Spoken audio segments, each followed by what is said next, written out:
ആകുന്ന പിതാവേ, ഹല്ലേലൂയ. അതാ സ്ഥാനങ്ങളിരിക്കാം. സ്തോത്രം.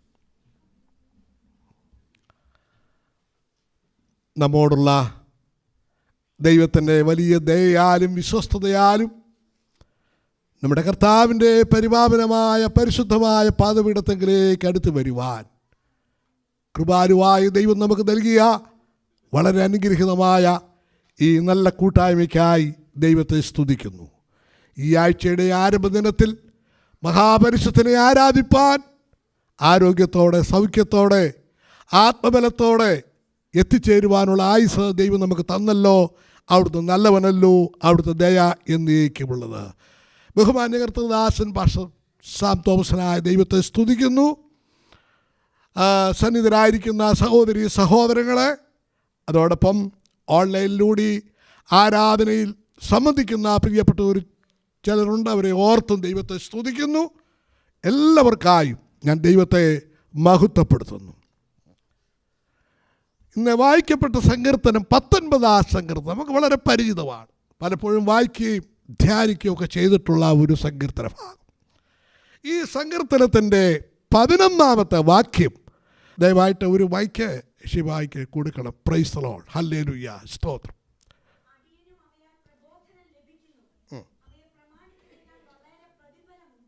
പ്രൈസ് ദി ലോർഡ്, ദൈവത്തിന് മഹത്വം, ഹല്ലേലൂയ.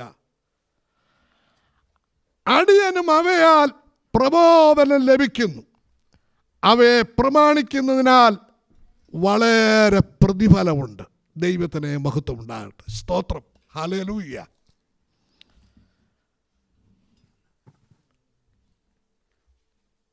നമ്മളിവിടെ വായിച്ചത് 11 വാക്യമാണ്.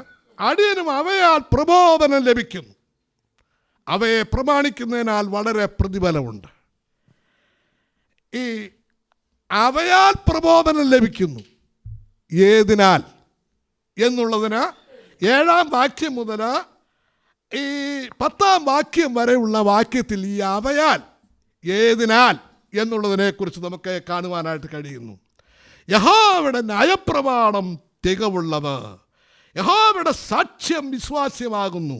അങ്ങനെ നമ്മൾ ചിന്തിക്കുമ്പോൾ യഹോവയുടെ ന്യായപ്രമാണം, യഹോവയുടെ സാക്ഷ്യം, യഹോവയുടെ ആജ്ഞകൾ, യഹോവയുടെ കൽപ്പനകൾ, യഹോവയോടുള്ള ഭക്തി, യഹോവയുടെ വിധികൾ.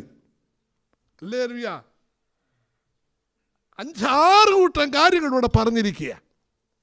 ഇതെല്ലാം ഒറ്റ വാക്യത്തിൽ പറഞ്ഞാൽ യഹോവയുടെ വചനം, തൻ്റെ കുഞ്ഞുങ്ങളോടുള്ള ദൈവത്തിൻ്റെ വചനം, അത് തന്നെയാണല്ലോ ന്യായപ്രമാണം, അത് തന്നെയാണല്ലോ സാക്ഷ്യം, അത് തന്നെയാണല്ലോ യഹോവയുടെ ആജ്ഞകൾ, അത് തന്നെയാണല്ലോ യഹോവയുടെ കൽപ്പനകൾ, അത് തന്നെയാണല്ലോ യഹോവയുടെ വിധികൾ.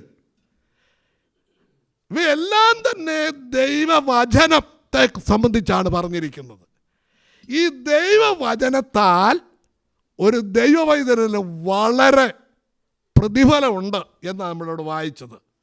സ്തോത്രം. അടിയനും അവയാൽ പ്രബോധനം ലഭിക്കുന്നു. ദൈവത്തിന് സ്തോത്രം.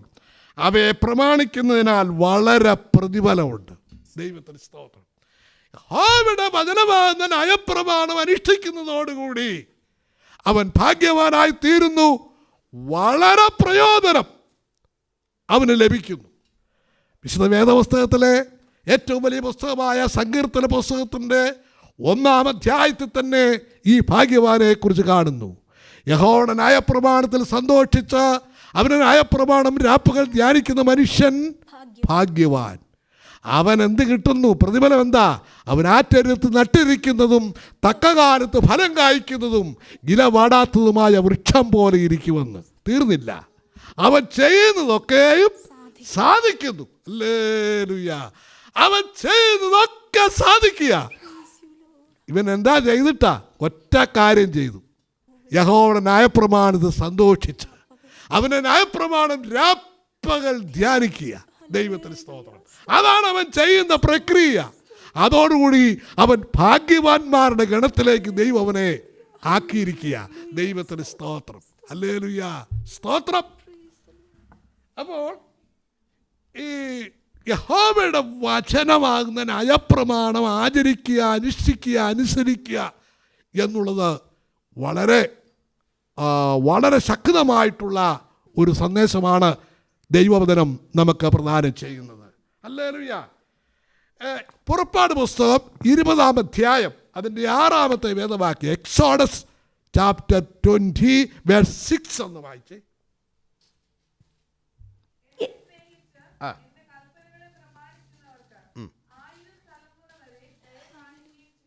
എന്നെ സ്നേഹിച്ച് എൻ്റെ കൽപ്പനകളെ പ്രമാണിക്കുന്നവർക്ക് 1000 തലമുറ വരെ ദൈവം അവനോട് ദയ കാണിക്കുന്നുണ്ട്.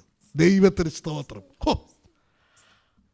1000 തലമുറ വരെ ദൈവം അവനോട് ദയ കാണിക്കുന്നു. അവൻ എന്താ ചെയ്തിട്ടാ? എന്നെ ദൈവത്തെ സ്നേഹിച്ച് ദൈവത്തിൻ്റെ കൽപ്പനകൾ പ്രമാണിക്കുന്നു. ഹല്ലേലൂയ. വെളിപ്പാട് പുസ്തകത്തിൽ ഒരു സഭയ്ക്ക് ദൂത് കൊടുക്കുമ്പോൾ ആ സഭയിലെ ദൂതനോട് ദൂതറിയിക്കുന്നുണ്ട്, ഫിലദൽഫിയ സഭയിലെ ദൂത, നിനക്ക് ആരും അടയ്ക്കാതെ കൊണ്ട് ഒരു വാതിൽ ഞാൻ തുറക്കുക. നിനക്ക് അല്പമേ ശക്തിയുള്ളെങ്കിലും എൻ്റെ വചനം നീ കാത്തു. അങ്ങനെ അവിടെ എഴുതിയിരിക്കുന്നത്. എൻ്റെ വചനം നീ കാത്തത് കൊണ്ട് ഒരുത്തർക്കും അടയ്ക്കാൻ കഴിയാതെ വണ്ണം ഒരു വാതിൽ നിനക്ക് വേണ്ടി തുറക്കുന്നു. അതിൻ്റെ ഇൻട്രഡക്ഷൻ ഇങ്ങനെയാണ് പറഞ്ഞിരിക്കുന്നത്, ആരും അടയ്ക്കാതെ വണ്ണം തുറക്കുന്നവനും ആരും തുറക്കാതെ വണ്ണം അടയ്ക്കുന്നവനും അരുളി ചെയ്യുന്നു, ഫിലദൽഫിയ സഭയിലെ ദൂത, നിനക്ക് വേണ്ടി ആർക്കും അടയ്ക്കാൻ കഴിയാതെ ഒരു വാതിൽ തുറക്കുക. എന്ത് ചെയ്തിട്ടാ? ഈ ദൂതന അല്പമേ ശക്തിയുള്ളൂ, എങ്കിൽ ഒരു കാര്യം ചെയ്തു, നീ എൻ്റെ വചനം കാത്തു, എൻ്റെ നാമം നിഷേധിച്ചിട്ടില്ല. അതുകൊണ്ട് തന്നെ ആരും അടയ്ക്കാതെ വണ്ണം ഒരു വാതിൽ നിനക്ക് വേണ്ടി തുറക്കുന്നു. ദൈവത്തിന് മഹത്വം ഉണ്ടാകട്ടെ. Praise the Lord. ആവർത്തന പുസ്തകം 4-ാം അധ്യായം അതിന് 40-ാമത്തെ വാക്യത്തിൽ, ഡ്യൂട്രോണമി ചാപ്റ്റർ 4 വേഴ്സ് 14, നിനക്കും നിന്റെ മക്കൾക്കും നന്നായിരിക്കേണ്ടതിനും നിന്റെ ദൈവമായ യഹോവ നിനക്ക് സദാകാലത്തേക്കും നൽകുന്ന ദേശത്ത് നീ ദീർഘായുസ്സോടെ ഇരിക്കേണ്ടതിനും ഞാൻ ഇന്ന് നിന്നോട് കൽപ്പിക്കുന്ന അവന്റെ ചട്ടങ്ങളും കൽപ്പനകളും പ്രമാണിക്കാം. കേട്ടോ, ഞാൻ എൻ്റെ കയ്യിൽ നിന്നെടുത്ത് പോക്കറ്റിൽ നിന്നെടുത്തൊന്നും പറയുന്നില്ല. അതാ ഈ ഇടയ്ക്ക് ചില വാക്യങ്ങളൊക്കെ വായിക്കുന്നു. വചനം മാത്രം പറയാൻ ആഗ്രഹിക്കുന്ന ഒരു മനുഷ്യനാണ് ഞാൻ. ദൈവത്തിന് സ്തോത്രം. അതിന് ഇടത്തോ വലത്തോ ഒന്നും പറയുന്നില്ല, വചനം മാത്രം. ഞാൻ നിനക്കും നിന്റെ മക്കൾക്കും നന്നായിരിക്കേണ്ടതിന്, നിനക്കും നിന്റെ മക്കൾക്കും നന്നായിരിക്കേണ്ടതിന്, നിന്റെ ദൈവമായ യഹോവ നിനക്ക് സദാകാലത്തേക്ക് നൽകുന്ന ദേശത്ത് നീ ദീർഘായുസ്സോടെ ഇരിക്കേണ്ടതിനും ഞാൻ ഇന്ന് നിന്നോട് കൽപ്പിക്കുന്ന അവൻ്റെ ചട്ടങ്ങളും കൽപ്പനകളും പ്രമാണിക്കുക. ദൈവത്തിന് സ്തോത്രം. ചട്ടങ്ങളും കൽപ്പനകളും പ്രമാണിക്കുക. ഹല്ലേലൂയ. അത് നിനക്ക് അനുഗ്രഹത്തിന് കാരണമാണ്, തലമുറയുടെ അനുഗ്രഹത്തിന് കാരണമാണ്. യഹോവയെ ഭയപ്പെട്ട അവൻ്റെ കൽപ്പനകളിൽ ഏറ്റവും ഇഷ്ടപ്പെടുന്ന മനുഷ്യൻ ഭാഗ്യവാൻ. അതുകൊണ്ടോ ഈ ദൈവവചനമാകുന്ന കൽപ്പന അനുസരിക്കുന്നവർ ഭാഗ്യവാന്മാർ, ഭാഗ്യവാന്മാർ, ഭാഗ്യവാന്മാർ. പിന്നെ ആവർത്തിക്കുക തിരുവെഴുത്ത്, അവൻ ഭാഗ്യവാൻ തന്നെയാ. അവൻ്റെ തലമുറ ഭൂമിയിൽ ബലപ്പെട്ടിരിക്കും. നേരുള്ളവരുടെ തലമുറ അനുഗ്രഹിക്കപ്പെടും. അപ്പം നേരുള്ളവരും അവരുടെ തലമുറയായി യഹോവയുടെ സന്തതികളായി ദൈവം കാണുന്ന ഒരു കൂട്ടരുണ്ട്. യഹോവയുടെ ന്യായപ്രമാണത്തെ ഏറ്റവും ഇഷ്ടപ്പെടുന്ന മനുഷ്യൻ. ഹല്ലേലൂയ. ഈ വേദപുസ്തകത്തിൽ പ്രത്യേകിച്ച് സങ്കീർത്തനങ്ങൾക്ക് ഈ ന്യായപ്രമാണം എന്ന് കാണുമ്പം ഈ യാഗങ്ങളെക്കുറിച്ചും പഴയ നിയമ പ്രമാണങ്ങളെക്കുറിച്ചും എന്ന് മാത്രമല്ല, പുതിയ നിയമ വിശ്വാസികളായ നമ്മെ സംബന്ധിച്ചിടത്തോളം ഈ സങ്കീർത്തന പുസ്തകങ്ങളിലെ ന്യായപ്രമാണം എന്ന് കാണിക്കുമ്പോൾ കർമാചാരങ്ങളാൽ അനുഷ്ഠിക്കുന്ന ആചാരക്രമങ്ങൾ അതല്ല, പിന്നെയോ ദൈവത്തിൻ്റെ വചനത്തെ സംബന്ധിച്ചാണ് പറയുന്നത്. ഈ 119 സങ്കീർത്തനത്തിലൊക്കെ ദൈവത്തിൻ്റെ വചനത്തെക്കുറിച്ച് ആധികാരികമായിട്ട് ശക്തമായിട്ട് ആവർത്തിക്കുന്നതിൽ യാതൊരു ലജ്ജയുമില്ലാതെ ഇത് വായിക്കുന്നവർക്ക് ആവർത്തന വിരസത വരുമല്ലോ എന്നൊന്നും സങ്കീർത്തനക്കാരൻ ചിന്തിക്കുന്നില്ല. പിന്നെ പിന്നെ പിന്നെ പിന്നെ പിന്നെ പിന്നെ പിന്നെ ഈ ദൈവത്തിൻ്റെ വചനത്തെക്കുറിച്ച് ഊന്നി ഊന്നി പറയുക ചെയ്യുന്നത്. ദൈവത്തിന് മഹത്വം ഉണ്ടാകട്ടെ. Praise the Lord. ഹല്ലേലൂയ. ആവർത്തന പുസ്തകം 6-ാം അധ്യായത്തിൻ്റെ 17 മുതലുള്ള വാക്യങ്ങളൊന്ന് വായിച്ചേ. നിങ്ങളുടെ ദൈവമായ യഹോവ നിന്നോട് കൽപ്പിച്ചിട്ടുള്ള കൽപ്പനകളും സാക്ഷ്യങ്ങളും ചട്ടങ്ങളും നിങ്ങൾ ജാഗ്രതയോടെ പ്രമാണിക്കണം. കേട്ടോ, എന്നാൽ നിനക്ക് നന്നായിരിക്കേണ്ടതിനും എന്ത് ചെയ്യണം? നിങ്ങളുടെ ദൈവമായ യഹോവ നിന്നോട് കൽപ്പിച്ചിട്ടുള്ള കൽപ്പനകള്, സാക്ഷ്യങ്ങള്, ചട്ടങ്ങള് നിങ്ങൾ ജാഗ്രതയോടെ അന്വേഷിക്കണം. ഹല്ലേലൂയ. എന്നാൽ അത് നിനക്ക് നന്നായിരിക്കും. യഹോവ നിന്റെ പിതാക്കന്മാരോട് സത്യം ചെയ്ത നല്ല ദേശം നീ ചെന്ന് കൈവശമാക്കേണ്ടതിനും യഹോവ അരുളി ചെയ്തതുപോലെ നിന്റെ സകല ശത്രുക്കളെയും നിന്റെ മുൻപിൽ നിന്ന് ഓടിച്ചു കളയേണ്ടതിനും നീ യഹോവയുടെ മുൻപാകെ ന്യായവും ഹിതവുമായുള്ളതിനെ ചെയ്യണം. ദൈവത്തിന് സ്തോത്രം. ഈ നയപ്രമാണം ആചരിച്ച് അനുസരിച്ച് ഉള്ളിൽ അത് സംഗ്രഹിച്ച് നിന്റെ ജീവിതത്തിൽ അത് പ്രായോഗികമാക്കി തീർത്താൽ നിനക്ക് നന്നായിരിക്കും. മാത്രമല്ല, ദൈവം നിന്നെ പാർപ്പിക്കുന്ന ദേശത്ത് അത് നീ കൈവശമാക്കേണ്ടതിനും യഹോവ അരുളി ചെയ്തതുപോലെ നിന്റെ സകല ശത്രുക്കളെയും, നിന്നെ വേദനിപ്പിക്കുന്ന, ഉപദ്രവിക്കുന്ന, മാനസികമായും ശാരീരികമായും ക്ഷീണിപ്പിക്കുന്ന പല പ്രശ്നങ്ങളുണ്ട്, പല വിഷയങ്ങളുണ്ട്. സ്തോത്രം. ആ ശത്രുക്കളുടെ മുമ്പിൽ അന്നിന്ന് നിന്നെ ഓടിച്ചു കളയേണ്ടതിനും നീ യഹോവയുടെ മുമ്പാകെ ന്യായവും ഹിതവുമായതൊക്കെ ഈ ദൈവവചനപ്രകാരം നീ ചെയ്യുക. ഹല്ലേലൂയ. വചനത്തെ ദൈവത്തോളം വലുപ്പത്തിൽ കണ്ടുകൊണ്ട് അനുസരിക്കുവാനും ഉൾക്കൊള്ളുവാനും നമുക്ക് കഴിയുന്നുവെങ്കിൽ നമ്മൾ ധന്യരാണ്. അതുകൊണ്ടാണ് പത്രോസ് പറയുന്നത്, പ്രവാചകവാക്യം അധികം സ്ഥിരമായിട്ട് നമുക്കുണ്ട്. നേരം വെളുക്കുകയും നിങ്ങളുടെ ഹൃദയങ്ങളിൽ ഉദയനക്ഷത്രം ഉദിക്കുകയും ചെയ്യുമ്പോഴോ ഇരുണ്ട സ്ഥലത്ത് പ്രകാശിക്കുന്ന വിളക്ക് പോലെ അതിനെ നിങ്ങളുടെ ഹൃദയങ്ങളിൽ കരുതിക്കൊണ്ടാൽ നന്ന്. ദൈവത്തിന് സ്തോത്രം. ഇരുണ്ട സ്ഥലത്ത് പ്രകാശിക്കുന്ന വിളക്ക് പോലെ ഈ ദൈവത്തിന്റെ വചനത്തെ ഉൾക്കൊള്ളുവാൻ, കരുതുവാൻ, സ്നേഹിക്കുവാൻ, ഹല്ലേലൂയ, ഈ വചനത്തെ ബഹുമാനിക്കുവാൻ, ഈ വചനത്തെ ഭയപ്പെടുവാൻ, ഈ വചനത്തെ അനുസരിപ്പാൻ നമുക്ക് കഴിയുന്നുവെങ്കിൽ നാം ഭാഗ്യവാന്മാരുടെ ഗണത്തിലാണ്. ദൈവത്തിനോട് സ്തോത്രം ചെയ്യുന്നു. ഹല്ലേലൂയ. ഒരു വാക്യോട് വായിക്കണേ. ആവർത്തന പുസ്തകം 10:13.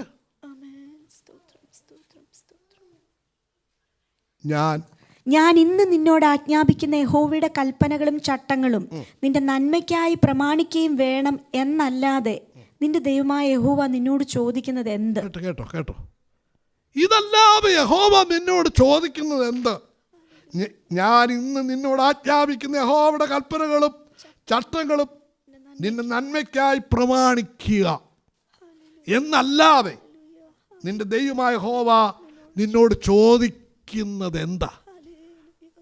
ദൈവം നിന്നോട് ചോദിക്കുന്ന ഒറ്റ കാര്യം, നീയും നിന്റെ കുടുംബവും നിന്റെ തലമുറയും നന്നായിരിക്കേണ്ടതിന് ഞാൻ നിന്നോട് ആജ്ഞാപിക്കുന്ന ഈ നയപ്രമാണത്തിലെ വ്യവസ്ഥകൾക്കനുസരണമായി ഈ കൽപ്പനകളിൽ ഏറ്റവും ഇഷ്ടപ്പെട്ട ഈ വചനത്തെ നീ ഉൾക്കൊള്ളുവാൻ നിനക്ക് കഴിയുന്നുവെങ്കിൽ നീ അനുഗ്രഹിക്കപ്പെട്ടവനായി തീരും.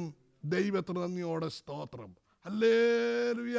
സ്തോത്രം, സ്തോത്രം, സ്തോത്രം, സ്തോത്രം, സ്തോത്രം. ഹല്ലേലൂയ. വെളിപ്പാട് 3-ാം അധ്യായത്തിന്റെ 3-ാം വാക്യത്തിൽ ഒന്നിടത്ത് 3:3 വെളിപ്പാട് 3:3. Praise the Lord. ആകയാൽ നീ പ്രാപിക്കുകയും കേൾക്കുകയും ചെയ്തത് എങ്ങനെയെന്ന് ഓർത്ത് അത് കാത്തുകൊള്ളുകയും മാനസാന്തരപ്പെടുകയും ചെയ്യുക. കേട്ടോ, പ്രൈസ് ദി ലോർഡ്. നീ പ്രാപിക്കുകയും കേൾക്കുകയും ചെയ്തത് എങ്ങനെയെന്നോർത്ത് അത് കാത്തുകൊള്ളുകയും. എന്തിനായി വചനം കേൾക്കുകയും ഉൾക്കൊള്ളുകയും അനുസരിക്കുകയും ചെയ്യുന്നത്? സ്തോത്രം. നീ പ്രാപിക്കുകയും കേൾക്കുകയും ചെയ്ത് എങ്ങനെയെന്ന് ഓർത്ത് മാനസാന്തരപ്പെടുക. നമ്മൾ ഈ 19-ാം സങ്കീർത്തനമാണല്ലോ വായിച്ചത്. അതിൻ്റെ 11-ാം വാക്യം നമ്മളിപ്പോൾ ചിന്തിച്ചുകൊണ്ടിരുന്നത്. സ്തോത്രം. തേനിനും തേൻകേറ്റേക്കാളും മധുരമുള്ള അതും അടിയനും അവയാൽ വളരെ പ്രബോധനം ലഭിക്കുന്നു, അവയെ പ്രമാണിക്കുന്നതിനാൽ വളരെ പ്രതിഫലമുണ്ട്. സ്തോത്രം. അവയാൽ പ്രബോധനം ലഭിക്കുന്നു, അവയെ പ്രമാണിക്കുന്നതിനാൽ വളരെ പ്രതിഫലമുണ്ട്. ഇനി ഇത് പ്രാപിച്ചു കഴിഞ്ഞാൽ അടുത്ത വാക്യമാണ്, തൻ്റെ തെറ്റുകളെ ഗ്രഹിക്കുന്നവനാർ മറിഞ്ഞിരിക്കുന്ന തെറ്റുകളെ പോക്കി എന്നെ മോചിപ്പിക്കുന്നു. അതാണ് മാനസാന്തരം. ദൈവത്തിന് സ്തോത്രം. തെറ്റുകളെ ഗ്രഹിക്കുക. ഈ വചനം ഉൾക്കൊള്ളുമ്പോൾ സ്വാഭാവികമായി നമ്മളിലൊരു വലിയ പ്രവർത്തനം നടക്കണം. തെറ്റുകളെ ഗ്രഹിക്കുക. ഹല്ലേലൂയ. ഞാൻ എല്ലാവരെക്കാളും നീതിമാനാണ്, എല്ലാവരെക്കാളും ശ്രേഷ്ഠനാണ് എന്നതിലുപരിയായി പൗലോസ് പറഞ്ഞൊരു വാചകം ഞാൻ എപ്പോഴും ഇടയ്ക്കിടയ്ക്ക് ഓർക്കാറുണ്ട്. ആ പാപികളിൽ ഞാൻ ഒന്നാമൻ. ഒരു ഉന്നത കുടുംബത്തിൽപ്പെട്ട ഒരു സഹോദരി വിവിധ കാരണങ്ങളെ രക്ഷിക്കപ്പെട്ട് സ്നാനപ്പെടുവാൻ ഞാൻ വാഴൂരായിരുന്ന സന്ദർഭത്തിൽ 14 മൈലായിരുന്ന സമയത്ത് മാതാവ് അവിടെ കൊണ്ടു. വലിയ ഉന്നത കുടുംബത്തിൽപ്പെട്ടതായിരുന്നു. ഞാൻ ആ കഥ വിവരിക്കുന്നില്ല. സാക്ഷ്യത്തിന് വേണ്ടി സ്നാനപ്പെടുന്നതിന് മുമ്പ് സാക്ഷി പറയാൻ അവസരം കൊടുത്തപ്പോൾ ആ കൊച്ച് 2 കണ്ണും നിറഞ്ഞൊഴുകി അലറിക്കരഞ്ഞോണ്ട് പറയുക, ആ പാപികളിൽ ഞാൻ ഒന്നാമെന്ന് പൗലൂസ് പറയാൻ കാരണം എന്നെ അറിയാൻ മേലാഞ്ഞുകൊണ്ട്. എന്നെ അറിയാൻ മേലാഞ്ഞുകൊണ്ടാണ് പൗലൂസ് അങ്ങനെ പറഞ്ഞത്. പൗലൂസാണ് ആ പാപികളിൽ ഒന്നാമനെന്ന്. അല്ലയോ ദൈവദാസനായ പൗലൂസേ, അങ്ങല്ല, ഞാനാണ് ആ പാപികളിൽ ഒന്നാമൻ. അതാണ് മാനസാന്തരം എന്ന് പറയുന്നത്. അതാണ് മാനസാന്തരം എന്ന് പറയുന്നത്. സക്കായി മാനസാന്തരപ്പെട്ടപ്പോൾ സക്കായി യേശുവിനോട് പറഞ്ഞു, ഞാൻ പാപിയായ ഒരു മനുഷ്യനാണ്, പലരോടും ചതിവായിട്ട് മേടിച്ചിട്ടുണ്ട്, അതെല്ലാം ഞാൻ പല മടങ്ങുകളായിട്ട് ഞാൻ മടക്കി കൊടുത്തോളാം. ഹല്ലേലൂയ. 5 മടങ്ങ് ഞാൻ മടക്കി കൊടുത്തോളാം. ഹല്ലേലൂയ, ഹല്ലേലൂയ, ഹല്ലേലൂയ. പത്രോസ് മാനസാന്തരപ്പെട്ടപ്പോൾ കർത്താവിനോട് പറഞ്ഞു, കർത്താവേ, പടക് നിറഞ്ഞു മുങ്ങുമാറാകുവോളം മീനുണ്ട്, പക്ഷെ ഞാൻ പാപിയായ ഒരു മനുഷ്യനാണ്. എന്നിട്ട് എന്നാ പറഞ്ഞത്? എന്നെ വിട്ടുപോകണമേ. നമ്മളൊക്കെയാണ്, കർത്താവേ എന്നെ വിട്ടുപോകരുത്, എപ്പോഴും എൻ്റെ പടക് ഇങ്ങനെ നിറഞ്ഞിരുന്നോളുമല്ലോ. എൻ്റെ പടക് എപ്പോഴും ഇങ്ങനെ നിറഞ്ഞിരിക്കുന്നത് കാണാനൊരു ഭാഗ്യം നിൻ്റെ സാന്നിധ്യമാണ്.